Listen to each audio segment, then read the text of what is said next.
I think I've lost my creative spark. It's hard to admit that, but what I need now is a creative glow up. Let's do it together. So I have a few points written down which will hopefully help me to achieve this creative glow up. First of all, in order to understand how I can glow up, I have to understand why did I glow down in the first place. Probably because I cared way too much about others' thoughts about me. I stayed in my little comfort zone of things I am already quite good at or decently good at, and did not try new things, new mediums, and lost my spark, I guess. Creating and trying new things in general should excite you. And trying new things should be kind of intimidating, but in a good way. But I haven't experienced that in a long time. I wanted to get better at the things I already did, which is totally fine and totally great, but I completely stopped trying out new things and I stopped exploring and discovering my other creative sides. Part 2.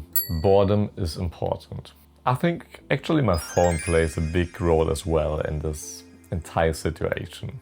Don't get me wrong on this one. I really enjoy browsing through social media and just getting inspiration from cool creators. What I really dislike is me mindlessly scrolling and me trying to fill boredom with scrolling / social media consumption.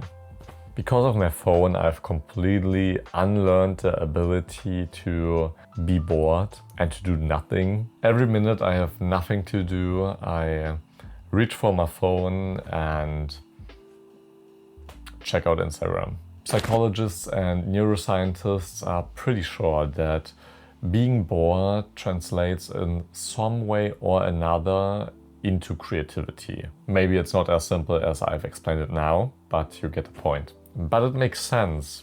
I was always wondering why I have the best ideas laying in bed and trying to sleep, aka doing nothing.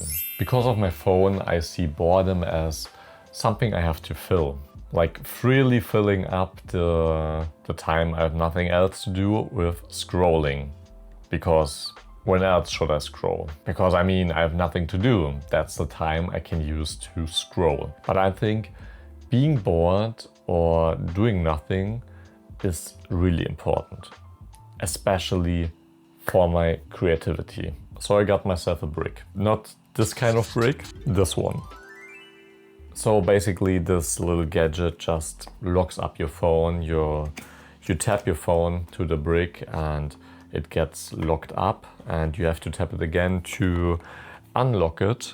So yeah, it's basically just a little help, a little support to use your phone more mindful and that you don't get or fall into the habit of opening up Instagram or using your phone in moments you don't want it actually, but I don't know. Your mind tricks you. I mean, these things are like built that they trap you in and that they keep you in front of the screen. Obviously, you don't have to get that, but I think it's a cool device. It's a nice support, and I will try it. I haven't tried it yet, but I saw a lot of people who are really happy with this. I got influenced, but I think it's cool. I will try it and I think it's cool thing. And hopefully this will help me to get into a more creative state of mind. Now here's a list of all the things I wrote down that I want to learn. Feel free to take a moment and to write down yours as well. First, we have using a scanner, scanning receipts, tickets, little things like that. What I mean with that is digitalizing physical things like concert tickets, receipts from vacations, plane tickets, things like that.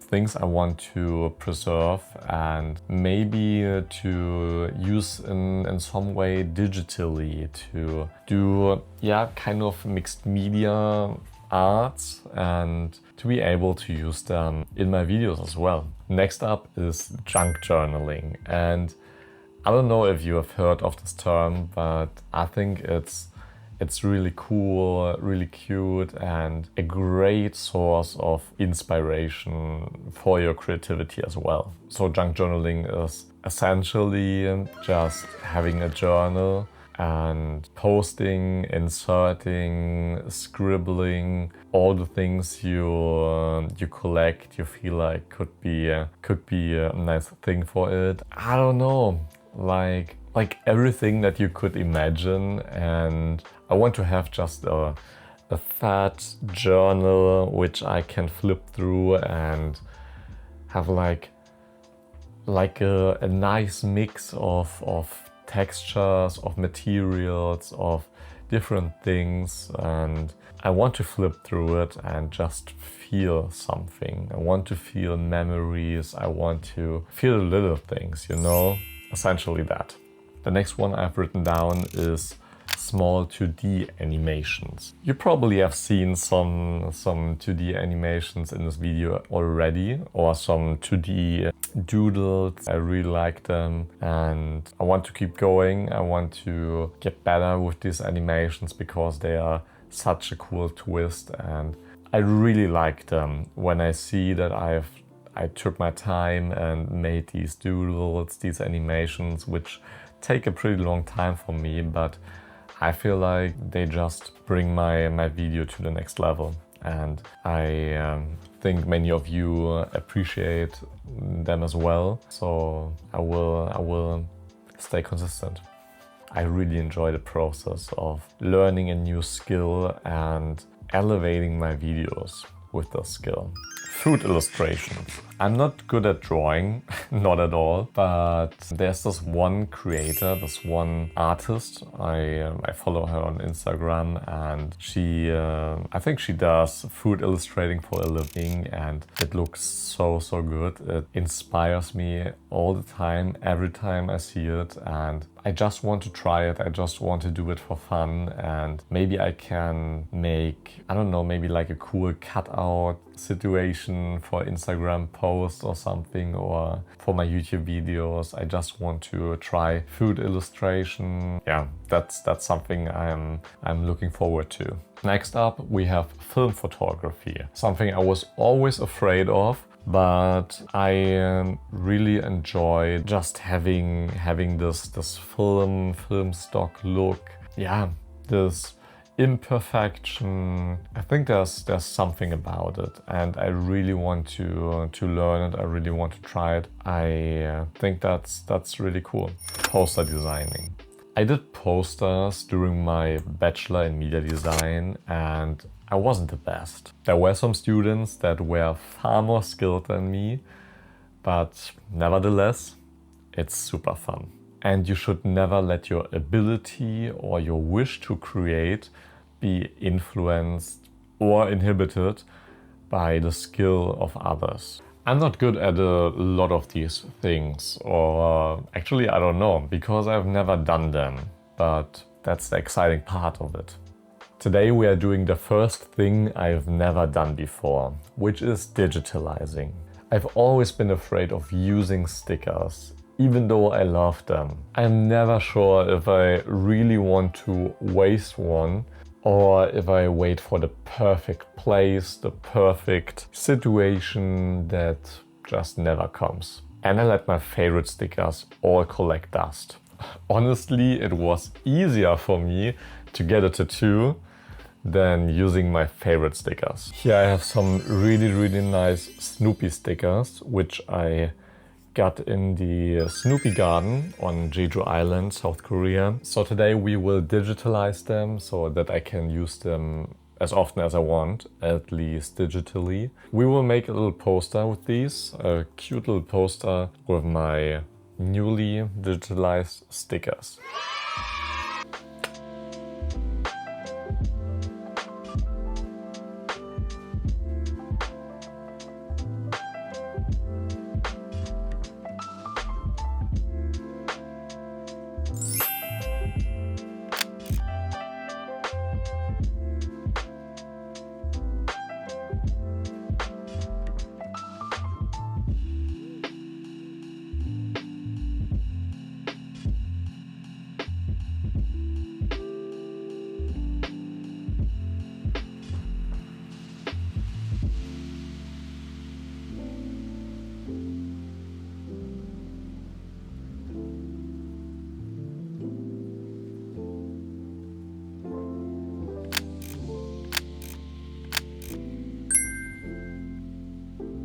So I really hope you enjoyed today's video. If so, leave a like, leave a comment and leave a follow.